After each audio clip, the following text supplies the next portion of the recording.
kan tadi bicara kerusakan gitu. Kalau sudah rusak, mengembalikannya itu gimana? Butuh waktu lama atau seperti apa? Kabar buruknya, Oh, kabar kabar buruknya buruk. dulu ya supaya kita nggak janji palsu gitu Iya, kan. kabar buruk ya. Kabar buruknya dulu. Jadi eh, Kembang sekuntum di tepi perigi, dipetik oleh si anak darat. Assalamualaikum, semangat pagi, para netizen sejagat raya.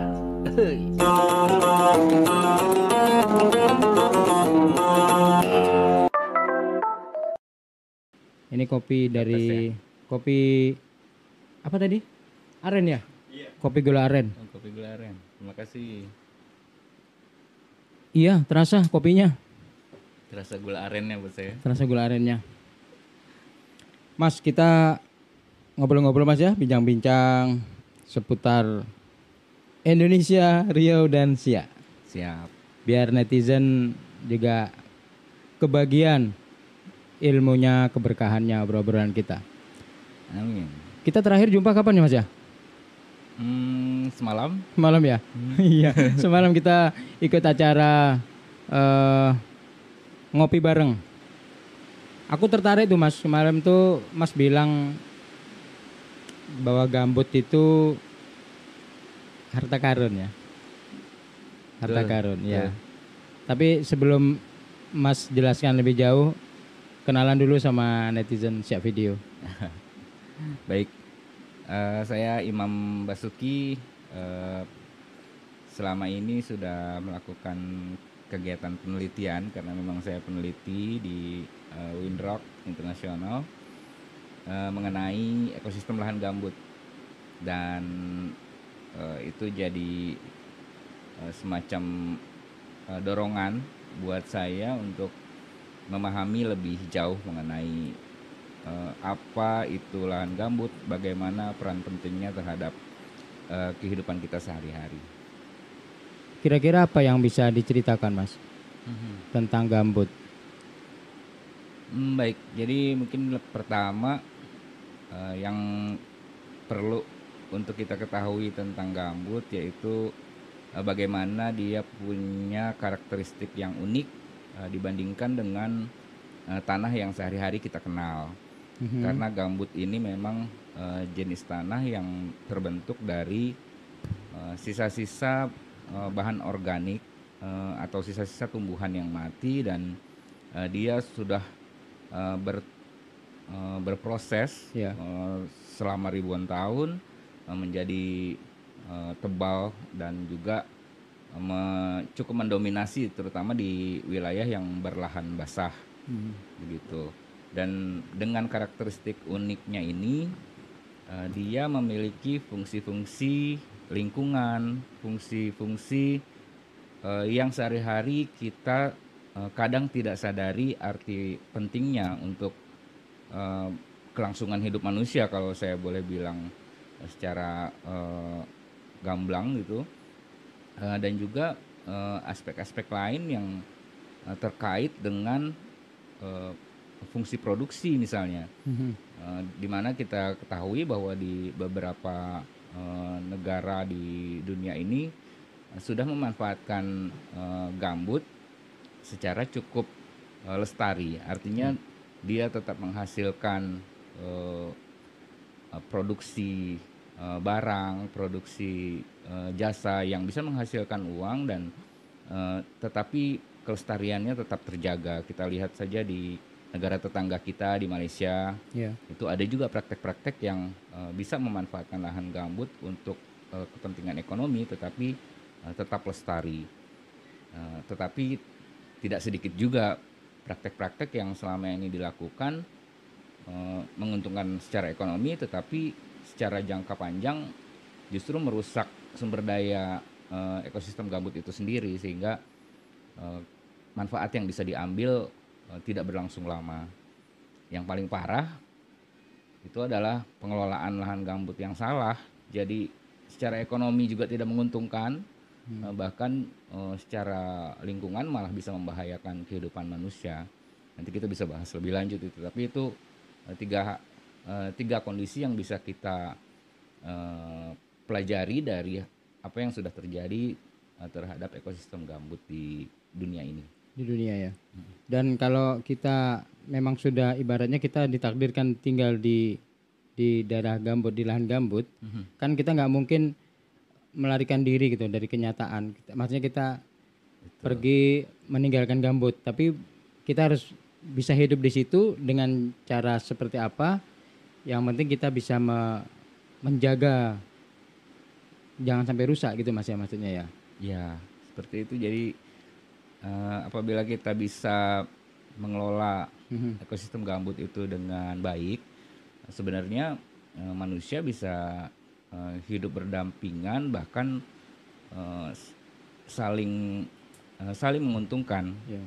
Walaupun ya ekosistem gambut bukan makhluk hidup seperti kita, tapi apabila kita bisa mendayagunakannya secara lestari, hasil-hasil dari ekosistem gambut itu bisa kita manfaatkan, dan kita bisa melestarikan ekosistem gambut itu juga untuk kepentingan jangka panjang, untuk anak cucu kita gitu. Ya. Karena gambut itu anugerah ya. Betul sekali. Jadi gambut itu anugerah. Kenapa saya berulang-ulang kali bilang gambut itu adalah harta karun, gambut itu adalah anugerah. Nah, karena fakta yang sudah kita bisa pelajari selama ini, kita bisa lihat selama ini adalah bahwa apabila gambut itu kita bisa daya gunakan, kita bisa lestarikan, fungsi ekosistem gambut yang paling vital, yang paling penting untuk kita sekarang ini adalah dalam meredam pengaruh perubahan iklim global, di mana pemanasan atau peningkatan suhu bumi ini sudah diketahui dan disepakati oleh para ilmuwan, sebagian besar ilmuwan di dunia, sudah cukup membahayakan terhadap kehidupan manusia di planet kita ini, di bumi ini. Dalam arti peningkatan suhu bumi ini yang diakibatkan oleh peningkatan kandungan gas rumah kaca di atmosfer, itu sangat dipengaruhi juga oleh berkurangnya sumber-sumber atau ekosistem yang bisa sebenarnya mengurangi kandungan gas rumah kaca tadi di atmosfer. Misalnya ekosistem gambut. Ekosistem gambut ini punya kemampuan, kalau hutan alami ekosistem gambut itu punya kemampuan untuk menyerap gas rumah kaca, misalnya karbon dioksida, dalam setiap tahun itu bisa sampai 10 ton kalau hasil penelitian kami. Dan juga terkonfirmasi dari hasil penelitian lain bahwa hutan alami gambut yang memang masih terjaga, artinya pohon-pohon di hutan itu masih cukup banyak dan bisa melakukan proses fotosintesis sepanjang tahun di wilayah tropis, itu dalam 1 tahun itu bisa menyerap karbon dioksida dari 1 hektar luas hutan rawa gambut itu mencapai 10 ton setara karbon dioksida.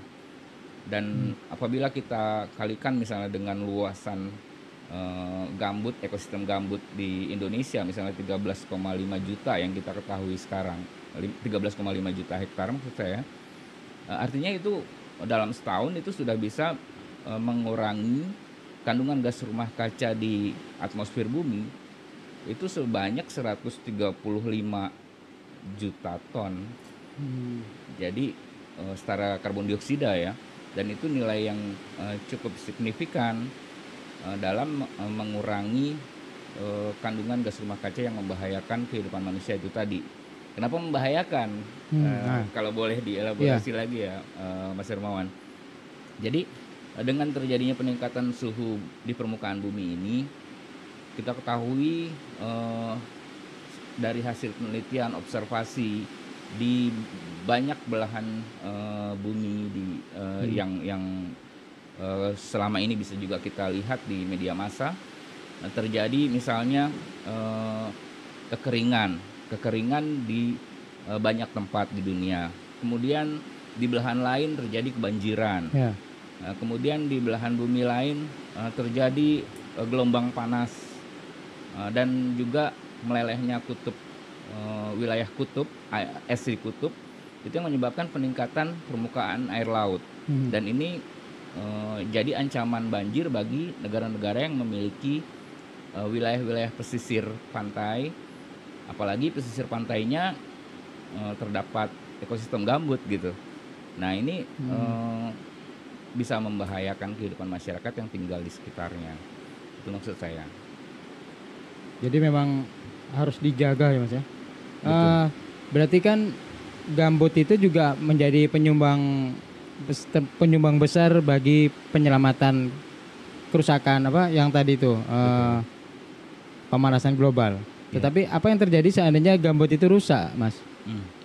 Jadi kalau tadi kita bicarakan mengenai fungsi ekosistem gambut pada kondisi yang baik, ya, yang terjaga. Nah, pada saat kondisi ekosistem gambut itu rusak, kenapa rusaknya dulu kita perlu pahami.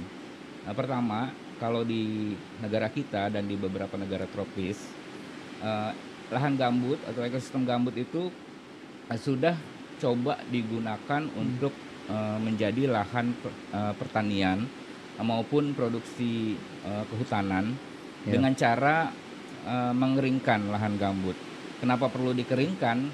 Karena lahan gambut yang secara alaminya itu basah sepanjang tahun, dalam arti muka air tanahnya itu di atas permukaan tergenang atau sedikit di bawah permukaan lahan gambut, itu perlu diturunkan apabila ingin dikembangkan menjadi lahan pertanian, di mana tumbuhannya atau tanam-tanamannya itu membutuhkan media perakaran sedalam perakaran si tanaman itu sendiri. Kalau tanaman kehutanan mungkin butuh sampai 60 atau 1 meter di bawah permukaan tanah. Sementara kalau misalnya tanaman pertanian seperti jagung atau jenis-jenis yang sifatnya bukan tanaman tahunan, itu mungkin perakarannya hanya mencapai 0,5 meter, dan tetap saja itu perlu upaya pengeringan. Dan pengeringan lahan gambut ini telah terbukti menyebabkan terjadinya proses penurunan permukaan lahan gambut atau subsidensi gambut. Seperti tadi saya singgung, adanya peningkatan permukaan air laut, sementara ekosistem gambut yang banyak terdapat di wilayah pantai, terjadi penurunan permukaan. Maka yang terjadi kan risiko kebanjiran. Dan itu fakta dan bukan lagi dugaan gitu. Itu sudah terjadi dan diprediksi dalam 50 sampai 100 tahun ke depan hal ini bisa terjadi secara masif kalau memang proses pengeringan ekosistem gambut ini tidak dikurangi atau bahkan di stop gitu. Nah, sehingga ini perlu menjadi catatan bahwa kondisi ekosistem gambut yang rusak itu bukan saja menghilangkan potensi sumber daya ekosistem gambut itu sendiri, tapi juga membahayakan kehidupan manusia yang tinggal di sekitarnya. Karena bisa jadi nanti ada daratan yang terendam gitu ya, atau bahkan hilang ya. Betul sekali. Terutama di pesisir-pesisir pantai kita, di pantai timur Sumatera, pantai barat Kalimantan, pantai mana lagi yang terancam, pantai selatan Kalimantan, karena terjadi subsidensi akibat pengeringan ekosistem gambut, kemudian terjadi peningkatan permukaan air laut karena peningkatan suhu bumi. Nah, kedua hal ini berkombinasi menjadi ancaman banjir, dan kita kehilangan sumber daya lahan yang bisa kita manfaatkan sebenarnya. Itu belum lagi kita melihat kondisi gambut lain akibat kegiatan-kegiatan atau aktivitas manusia yang menyebabkan degradasi ekosistem lahan gambut itu. Ngeri ya Mas ya dengarnya. Kalau dilihat ancaman kerusakannya itu. Betul, betul. Kalau Mas Imam melihat lebih spesifik gambut di Siak seperti apa? Kan penelitiannya sampai Siak ya? Iya.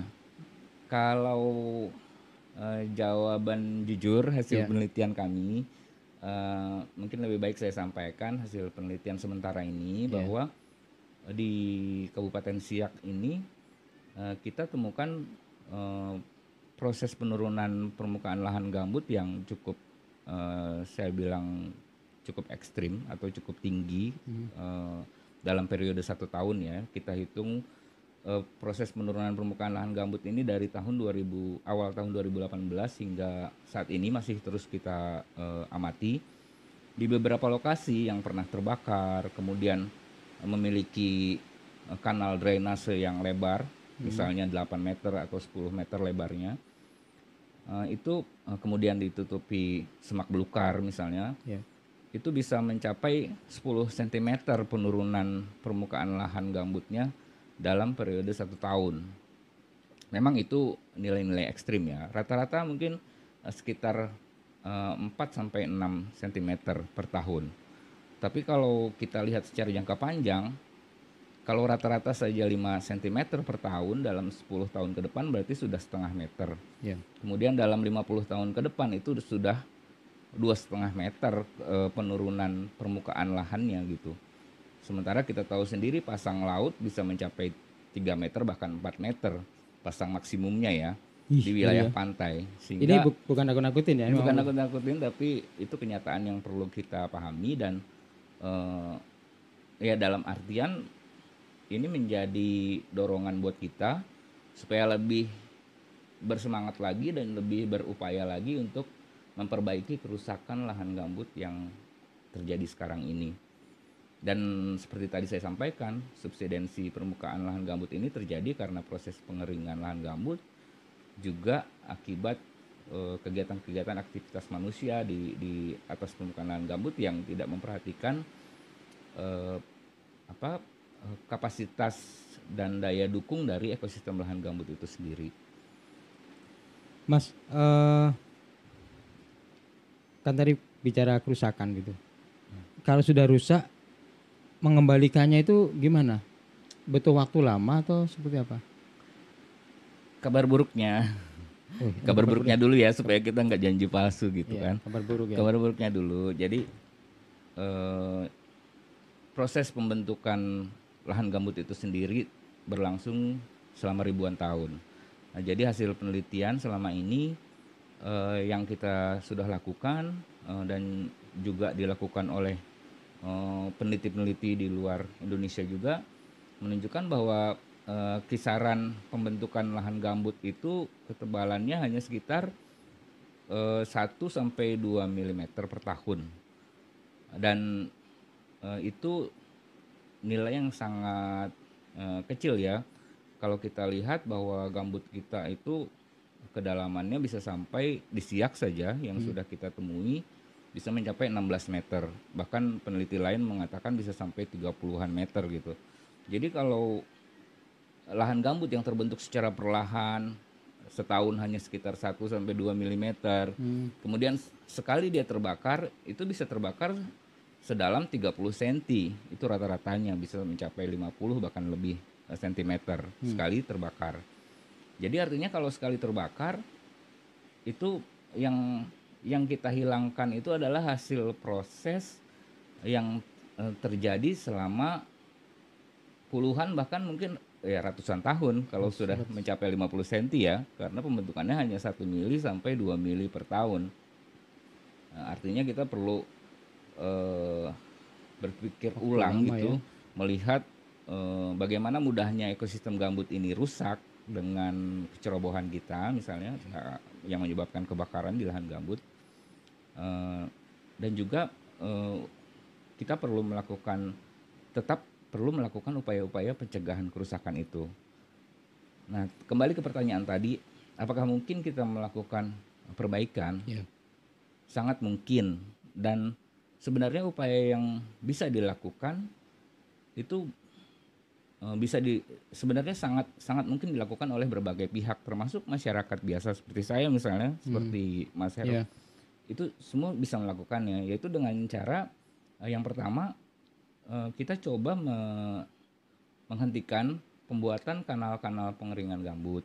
Nah, bagaimana caranya? Kita bisa melakukan penyekatan. Penyekatan ini tidak perlu menggunakan bahan yang mahal, tapi bisa kita gunakan bahan gambut itu sendiri yang kita padatkan dan kita buat untuk menyumbat kanal drainase yang ada. Misalnya untuk kanal drainase yang lebarnya 1,5 sampai 2 meter. Oh, yang disebut dengan istilah sekat kanal itu? Ya, itu sekat kanal. Jadi kita menghambat laju aliran air yang keluar dari ekosistem gambut ke badan-badan air yang dihubungkan. Mas, bisa diilustrasikan nggak? Ini sekat kanal itu seperti apa sih kerjanya gitu?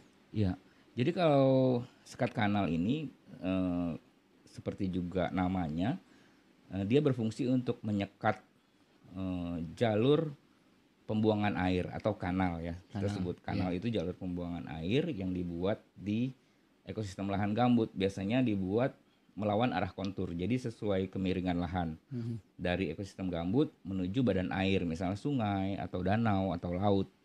Dibuat jalur seperti itu misalnya dengan kedalaman 1 meter sampai 3 meter. Sehingga air yang ada di gambut, di ekosistem gambut yang tadinya menggenangi permukaan gambut itu sendiri menjadi terkuras. Seperti kalau ada air di dalam ember, kemudian kita buat coakan di pinggirnya sedalam taruhlah 10 cm misalnya dari ember itu, maka air akan keluar dan permukaan airnya akan mencapai dasar dari coakan yang kita buat di ember. Jadi ilustrasinya seperti itu. Kalau lahan gambut yang tadinya sering tergenang sepanjang tahun, nah itu sekarang akan mengering sedalam kanal yang kita buat. Kalau dalamnya 3 meter, potensiali air yang tadinya penuh itu akan berkurang. Dan itu bukan kedalaman muka air tanah maksimum sebenarnya, karena air yang tersedia di lahan gambut itu kan asalnya di gambut pedalaman, di gambut yang sumber airnya dari air hujan, itu sangat tergantung dari jumlah curah hujan yang turun dalam kurun waktu setahun misalnya. Kalau pada musim kering misalnya pada musim El Nino, kalau Mas Her atau teman-teman netizen sudah akrab dengan istilah El Nino, biasanya berhubungan dengan terjadinya banyak kebakaran di lahan gambut. Curah hujan yang terjadi memang sangat sedikit karena musim kemarau kita menjadi lebih panjang. Nah, tadi lahan gambut yang sudah hilang airnya akibat pembuatan kanal drainase akan berkurang lagi jumlahnya karena defisit neraca air di ekosistem lahan gambut dengan curah hujan yang kurang. Sementara air di lahan gambut itu terus keluar karena adanya kanal dan juga memang pergerakan alami air di dalam ekosistem gambut itu ke badan air secara perlahan. Sehingga bisa terus turun.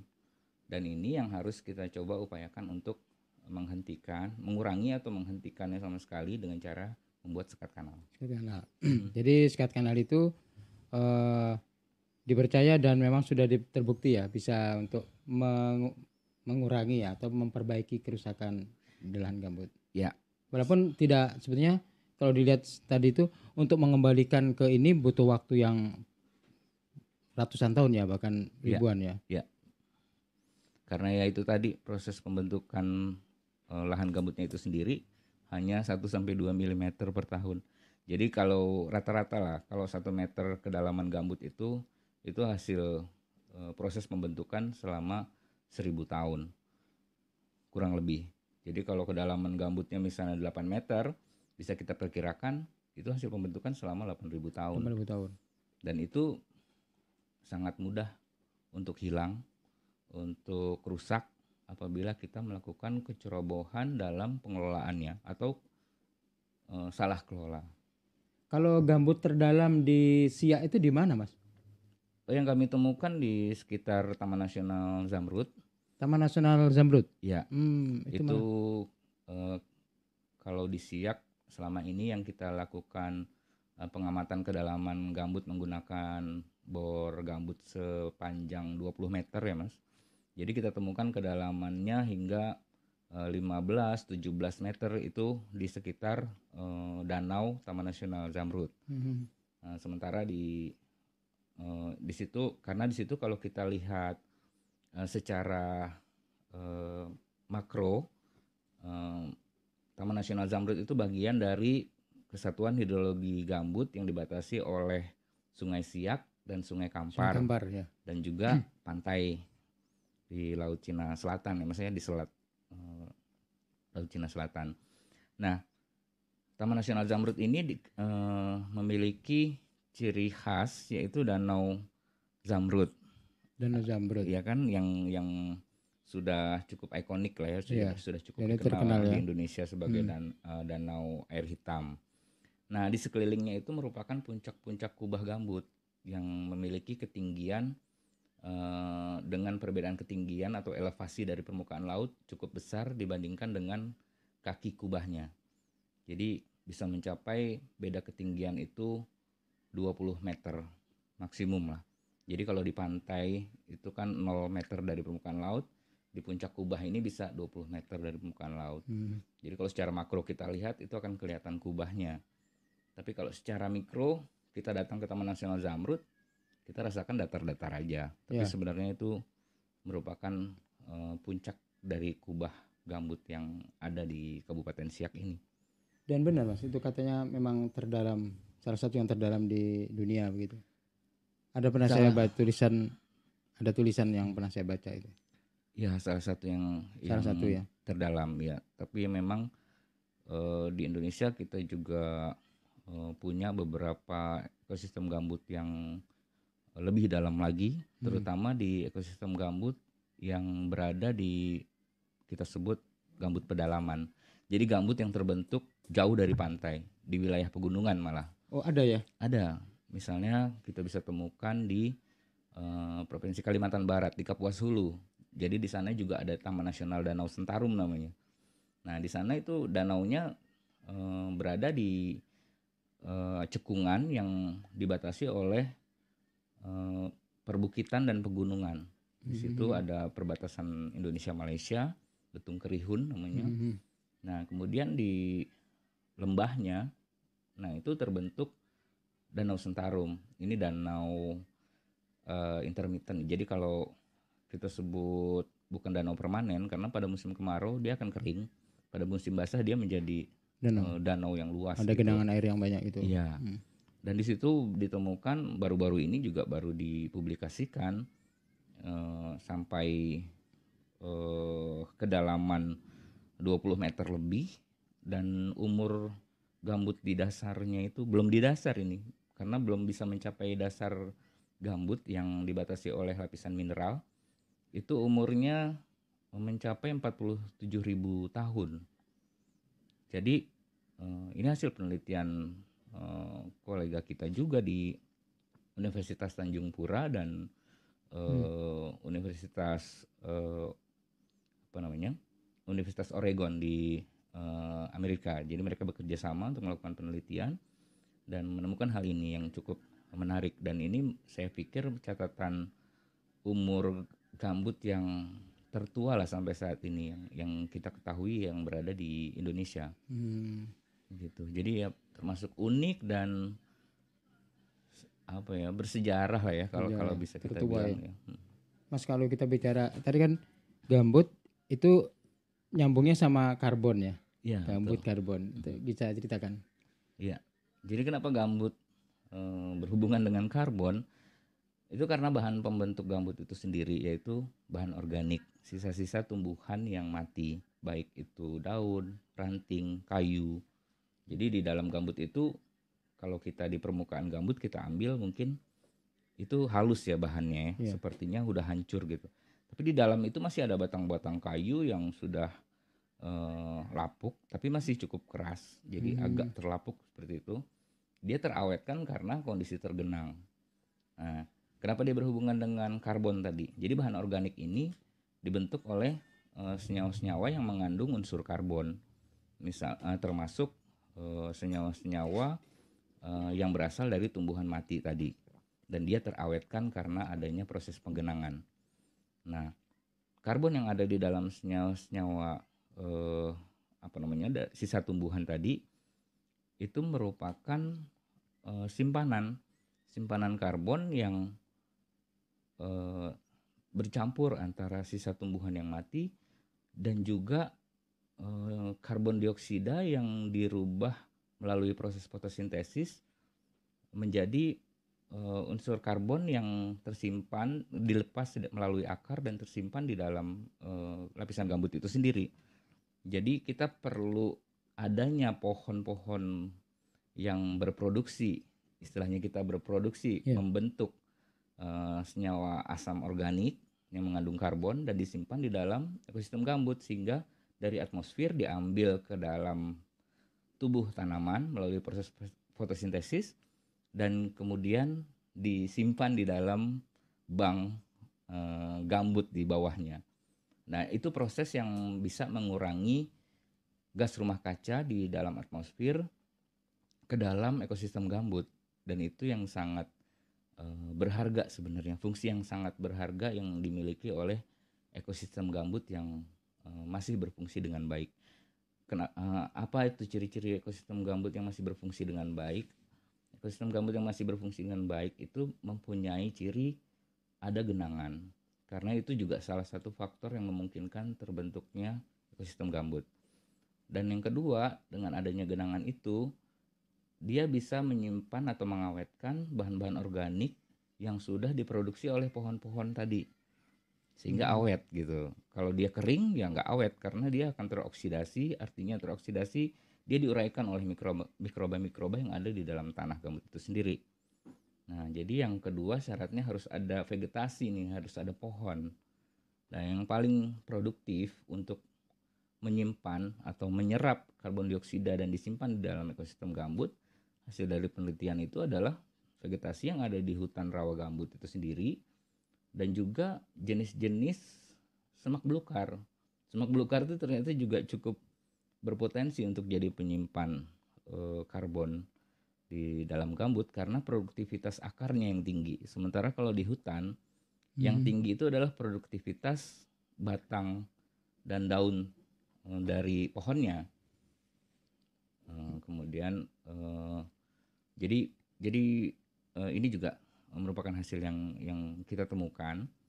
Sementara kalau jenis-jenis lain, tutupan lain, misalnya dari hutan kemudian dirubah jadi lahan pertanian atau perkebunan, atau hutannya itu ditebangi, kapasitas dia menyerap gas rumah kaca dari atmosfer itu akan sangat menurun drastis. Jadi istilah kita itu yang tadinya ekosistem lahan gambut yang berfungsi dengan baik sebagai penyerap karbon dioksida, penyerap gas rumah kaca, dengan perubahan penggunaan lahan atau kehilangan hutan rawa gambut, ekosistem lahan gambut berubah fungsinya malah menjadi sumber emisi karbon. Oh, malah terbalik. Iya.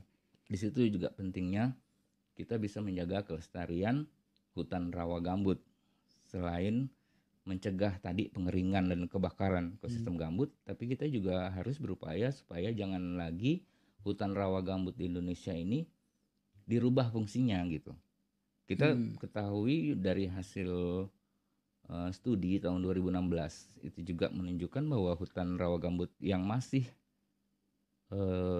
bagus dan berfungsi dengan baik di Indonesia mungkin tinggal tersisa sekitar 7% aja, 6-7% aja. Yang 93% lebih itu udah berubah fungsinya jadi penggunaan lain. Iya, betul.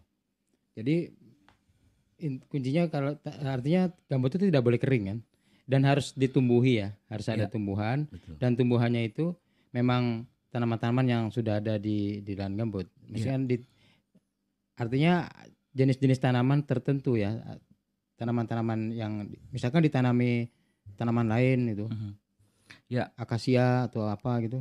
Betul, itu pertanyaan menarik tuh.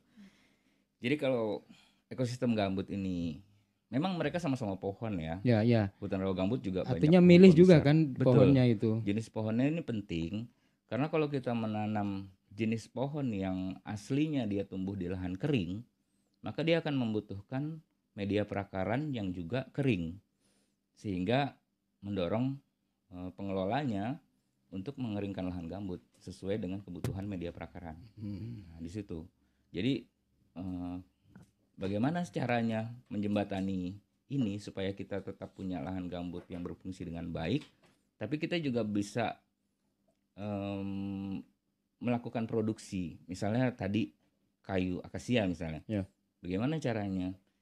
Ya, saya pikir kita perlu kreatif untuk mengganti jenis-jenis kayu dari lahan kering ini yang sekarang sudah terlanjur kita kembangkan di lahan gambut di Indonesia, di banyak wilayah Indonesia, dengan jenis-jenis kayu yang memang endemik atau bisa toleran dengan kondisi lahan basah begitu. Jadi kenapa tidak kita kembangkan teknologi, dengan kemampuan kita mengembangkan teknologi untuk kita bisa memproduksi kayu yang sesuai untuk dikembangkan di lahan basah, sehingga kita tidak perlu mengeringkan ekosistem gambutnya, dan kita tetap bisa secara lestari memproduksi kayu yang bisa bermanfaat secara ekonomi kepada masyarakat dan juga pendapatan negara kita. Saya pikir paradigma yang selama ini dikembangkan untuk memproduksi jenis-jenis tumbuhan lahan kering di lahan gambut itu harus kita rubah. Kalau kita lihat tadi sisi rapuhnya ekosistem gambut, mudah rusaknya dia, kita tidak bisa tidak bisa melakukan proses evolusi, perubahan pelan-pelan gitu, karena gambutnya nanti akan terlanjur rusak. Ekosistem gambut akan tergenang habis karena ada peningkatan permukaan air laut tadi dan penurunan permukaan lahan gambut, dan banyak kerusakan-kerusakan lain yang selama ini kita lihat, sehingga kita harus berani bertindak cepat untuk merubah paradigma ini dan coba mengembangkan yang sekarang kita kenal dengan istilah paludikultur. Paludikultur ya. Itu pengembangan jenis-jenis tumbuhan yang memang sesuai untuk dikembangkan di lahan basah seperti ekosistem gambut ini. Dan tentu ini perlu ditunjang dengan perencanaan yang baik, sehingga investasi yang sudah kita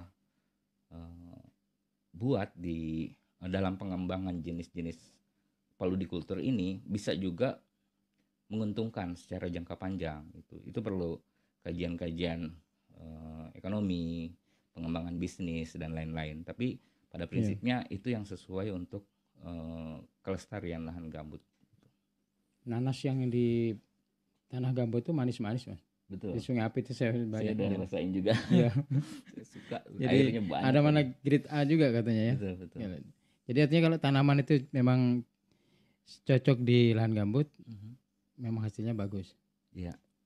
Dan tapi tidak boleh dilupakan yang kita lihat saat ini belum kondisi ideal. Misalnya nanas cocok di lahan gambut, tapi kita perlu kaji juga kondisi kebasahan dari gambutnya itu sendiri, karena yang sering kita lihat di Sungai Apit misalnya tadi, kondisi gambutnya masih kering, jadi itu masih terjadi subsidensi. Kita bisa memproduksi nanas sementara ini, tapi kita tidak memperbaiki tinggi muka air tanahnya, meningkatkan tinggi muka air tanahnya supaya lahan gambut itu tidak kering.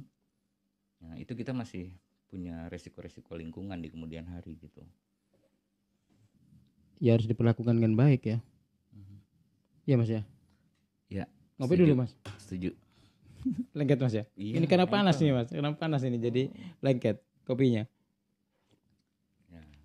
Mas, kemudian gimana edukasi kepada misalkan di level sekolah gitu ya terhadap pentingnya gambut, bagaimana menjaga gambut, memperlakukan gambut dengan benar gitu. Ya, saya pikir upaya-upaya yang bisa dilakukan untuk memperkenalkan apa itu gambut, kemudian apa fungsi dari lahan gambut itu sendiri, itu perlu dikenalkan kepada anak-anak, tentu dengan metode pendidikan yang sesuai ya untuk usia masing-masing tingkatan pendidikan. Tapi yang mau saya katakan di sini terkait hal itu, saya pikir generasi muda sekarang, terutama yang masih sekolah ya, generasi milenial, kemudian yang masih muda-muda sekarang lah, mungkin itu yang bisa menjadi motor di masa depan untuk terjadinya perubahan paradigma tadi, penggunaan ekosistem lahan gambut yang lestari, yang bisa mensejajarkan gitu loh konsideran atau perspektif ekonomi, disejajarkan juga dengan kepentingan perspektif lingkungan, dan juga kesesuaiannya dengan kondisi masyarakat sekitar. Karena kita ketahui selama ini generasi kita ya, termasuk saya, Mas Her, dan juga generasi-generasi yang terdahulu itu ya faktanya kita lihat di lapangan ekosistem lahan gambut kita sangat banyak yang rusak, malah tidak bisa berdaya guna lagi, malah menimbulkan masalah kabut asap, masalah kebakaran hampir setiap tahun ya.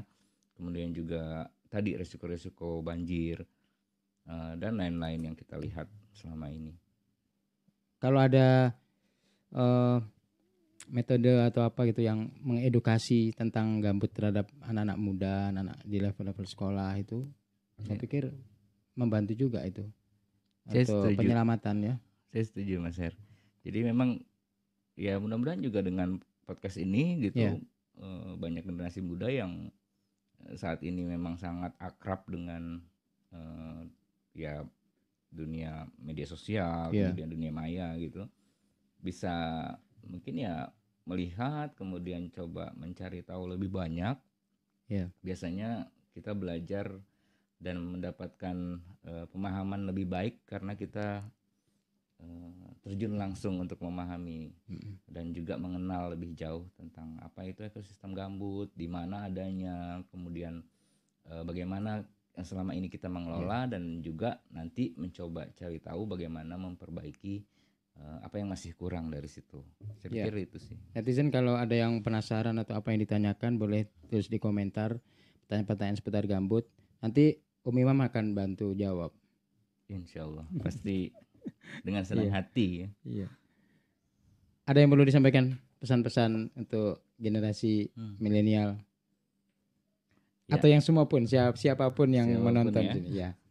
Ya mungkin ada yang pertama yang ingin saya sampaikan, ekosistem gambut yang kita miliki di Indonesia kita sudah tahu ya merupakan luas ekosistem gambut tropis ya, terutama di wilayah negara kita ini menjadi wilayah gambut tropis yang terluas di dunia, seluas 13,5 juta hektar, itu data terakhir.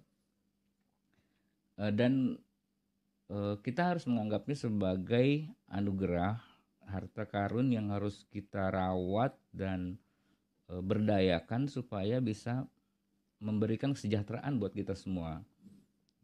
Jangan sampai seperti masa lalu lahan basah gambut itu dianggap sebagai wilayah yang terbelakang dan menyulitkan karena memang sulit mengakses wilayah itu untuk melakukan kegiatan-kegiatan, dan itu harus kita rubah.